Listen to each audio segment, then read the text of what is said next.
तो यार आज की वीडियो में बात होने वाली है प्रोडक्ट डेवलपमेंट लाइफ साइकिल के बारे में, जो कि बहुत सिंपल है, बहुत बेसिक है। सबसे पहले समझते हैं प्रोडक्ट डेवलपमेंट लाइफ साइकिल क्या होती है। तो product development life cycle is the process that you use to create product from ideas to reality. यानी कि जो भी अब तक मैं प्रोडक्ट का सोच रहा था, आइडियाज में अपने दिमाग में जो भी चीजें चल रही थी, जो भी मैंने सॉल्यूशन बिल्ड करा था, उसको मेरे को अब रियल वर्ल्ड में लाना है, रियलिटी में लाना है। तो जो मेरे स्टेप्स होंगे पर्टिकुलर, ये जो भी प्रोसेस होगा वो होगा मेरा product development life cycle, right. तो उसमें जो पहला स्टेप आ जाता है, टोटल 5 है इसमें। सबसे पहला आ जाएगा ब्रेनस्टॉर्म। ब्रेनस्टॉर्म में आपके पास एक प्रॉब्लम होगी, आपने प्रॉब्लम्स इकट्ठा करी है, ठीक है, उनके अराउंड आप आइडियाज जनरेट करोगे। आइडियाज आपके जो बेस्ड होंगे वो बेस्ड होंगे यूजर के ऊपर, राइट क्योंकि हमारा हमेशा डिजाइन में यूजर सेंटर पे होता है। It is always a user centre design. तो यूजर हमारा टॉप प्रायोरिटी है। उसके लिए हम रिसर्च करेंगे, इंटरव्यू बिठाएंगे, सर्वे लेंगे यूजर के ऊपर हैवी हम रिसर्च करेंगे कि उसके क्या पेन पॉइंट्स हैं, राइट, उसकी क्या नीड्स हैं, क्या डिमांड्स हैं, क्या चाह रहा है वो। अपना जो बायस है उसको रिमूव करेंगे, क्योंकि कई बार होता है हमको लगता है कि प्रॉब्लम ये है, बट जब आप यूजर से बात करते हो आपको पता चलता है प्रॉब्लम ये नहीं थी, एक्चुअली ये थी। तो उसके लिए आपको इंटरव्यूज एंड सर्वेज वगैरह करेंगे। उसके हिसाब से जो स्टैट्स बैठेगा वो हमको एक्चुअल नीड्स बताएगा यूजर की, कि एक्चुअल यूजर की नीड्स हैं क्या।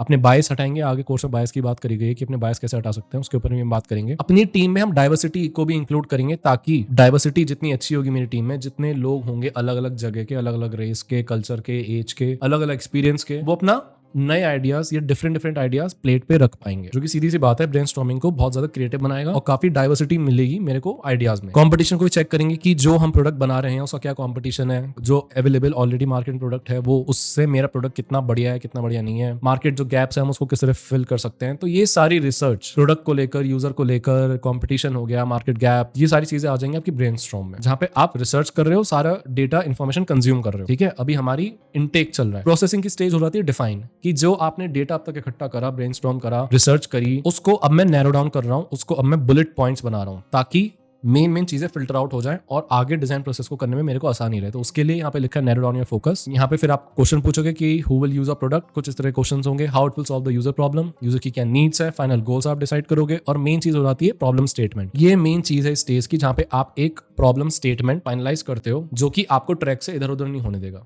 जो कि आपको हमेशा डायरेक्शन में रखेगा कि भाई यहाँ जाना है। तो डिफाइन स्टेज एक तरीके से हो गई एक लाइट, बीम ऑफ लाइट, जो कि आपको डायरेक्ट कर रही है कि हमें इस रास्ते में जाना है। तो यहाँ पे आप सारे चीजें जो भी आपने इकट्ठी करी अपने रिसर्च फेस में, उस पर एनालाइज करते हो और एक पाथ बना लेते हो कि ठीक है यार, ये मेरे गोल्स हैं, ये मेरा पेन पॉइंट है, इस चीज को रिमूव करना है, इस चीज को अच्छा करना है, यूजर की ये डिमांड है। आप यूजर पर्सोना भी बना लेते हो, एम्पैथी मैप्स भी हो गए, क्रिएटिव जर्नी भी हो गई। उन सारी चीजों के बेसिस के ऊपर आप अपने गोल्स को डिफाइन करते हो। फिर आ जाएगा डिजाइन। अब तक जो हमारी दो स्टेज चल रही थी, ब्रेनस्टॉर्म एंड डिफाइन, वो काफी रिसर्च बेस्ड चल रही थी, थ्योरेटिकल चल रही थी, कुछ प्रैक्टिकल काम नहीं हो रहा था वहां पे, कि मतलब आप प्रोडक्ट पे एक्चुअल में काम नहीं कर रहे थे। अब तक आप उसकी प्रिपरेशन कर रहे थे कि मेरे को बनाना क्या है। डिजाइन में आ जाएगा जहां पे आप एक्चुअल काम करना शुरू करोगे, यानी कि आप डिजाइन्स बनाओगे, जैसे कि यहाँ पे लिखा है story board, wire framing, sketching वगैरह करोगे, और एक प्रोटोटाइप बना लोगे, जिससे आपको एक रफ आइडिया मिल जाए कि ठीक है मेरा जो फाइनल प्रोडक्ट है ऐसा होने वाला है। ये बेस्ड होगा आपकी डिफाइन जो स्टेज थी उसके ऊपर, कि ठीक है यार, ये जो भी डिफाइन में मेरी रिक्वायरमेंट्स निकली, तो जो भी मैं आइडियाज बना रहा हूँ, ये उन सब गोल्स को, उन सब नीड्स को जो हमारी डिफाइन स्टेज से फिल्टर आउट हुई, उन सबको फुलफिल कर रहा है कि नहीं कर रहा है, कितनी अच्छे तरीके से कर रहा है। तो यहाँ पे जितना ब्रॉड हो सकता है हम ब्रॉडली सोचेंगे, जितने क्रिएटिव स्केचिंग या जितने क्रिएटिव आइडियाज आ सकते हैं हम वो सब करेंगे, स्टोरी बोर्ड्स बनाएंगे, और फिर जाके हम फाइनलाइज करेंगे और कुछ प्रोटोटाइप्स बना लेंगे। उसमें भी आप फाइनलाइज कर सकते हो। आप मानो आपने 3-4 प्रोटोटाइप बना लिए, तो उसमें आप फाइनलाइज कर सकते हो कि यार ठीक है, मैंने 3-4 प्रोटोटाइप बनाए, इसमें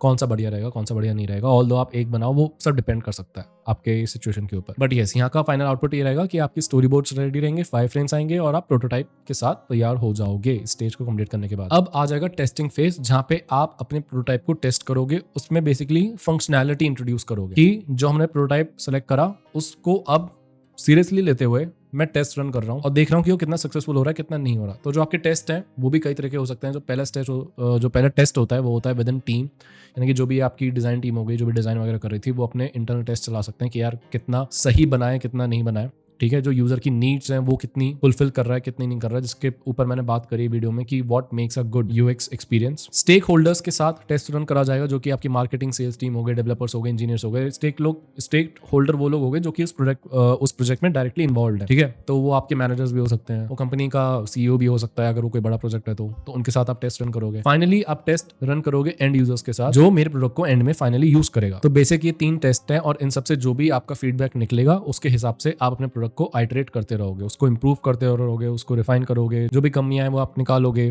कोई नई चीज आप ऐड कर सकते हो बेस्ड ऑन फीडबैक, जैसा भी फीडबैक रहा। तो ये हो जाएगी simple basic testing of your final product जो भी आप बनाओगे। फिर हो जाएगा फाइनल लॉन्च, जब आपका टेस्ट सक्सेसफुल हो जाएगा, कोई प्रोटोटाइप आपका सारी डिमांड को फुलफिल कर रहा होगा, तब आप उसको फाइनली लॉन्च कर दोगे मार्केट में। जो भी आपका प्रोडक्ट है, अगर वो फिजिकल प्रोडक्ट है तो वो मार्केट में ये जो शेल्फ वगैरह वहाँ पे आ जाएगा, नहीं तो आपकी गूगल प्ले स्टोर इन सब पे अगर आपकी ऐप है वहाँ पे लॉन्च हो जाएगी। यहाँ पे मार्केटिंग का बहुत बड़ा रोल है कि आप अपने प्रोडक्ट को किस तरह प्रमोट कर रहे हो। लोगों को पता है, आपके प्रोडक्ट के बारे में नहीं पता, तो यहाँ पे मार्केटिंग एंड सेल्स का काफी अच्छा खासा रोल हो जाएगा। जो भी फीडबैक आएगा उसके अकॉर्डिंग आप आइटरेशन आगे बिठा सकते हो, जैसे कहते हैं अपग्रेड कर देना अपनी ऐप को, आफ्टर सेल्स मेंटेनेंस आप कह सकते हो उसे। तो ये हैं बेसिक 5 स्टेप्स जो कि होते हैं आपकी प्रोडक्ट डेवलपमेंट लाइफ साइकिल के लिए। किसी भी प्रोडक्ट को फाइनली लॉन्च करने के लिए इन स्टेप से आपको गुजरना पड़ेगा। तो this is it in your product development life cycle. आगे और मैं वीडियोस बनाऊंगा यूएक्स के ऊपर, मजे से बात करेंगे। Thank you so much for watching, bye bye.